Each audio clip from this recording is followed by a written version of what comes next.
So this is Michael, and he's going to demonstrate for us today how to do a very powerful breathing exercise called the hummingbird breath. So Michael is sitting with his back up nice and tall. He looks really good, and he's caught his Peter pointer finger with his thumb. Now Mike's just going to take a deep breath in through his nose, and as he breathes out, he's going to hum like a hummingbird. So breathe in, Mike. Breathe out. Hum. Beautiful. Take another deep breath in through your nose.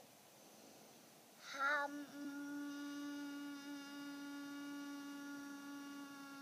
And another deep breath in. Hum.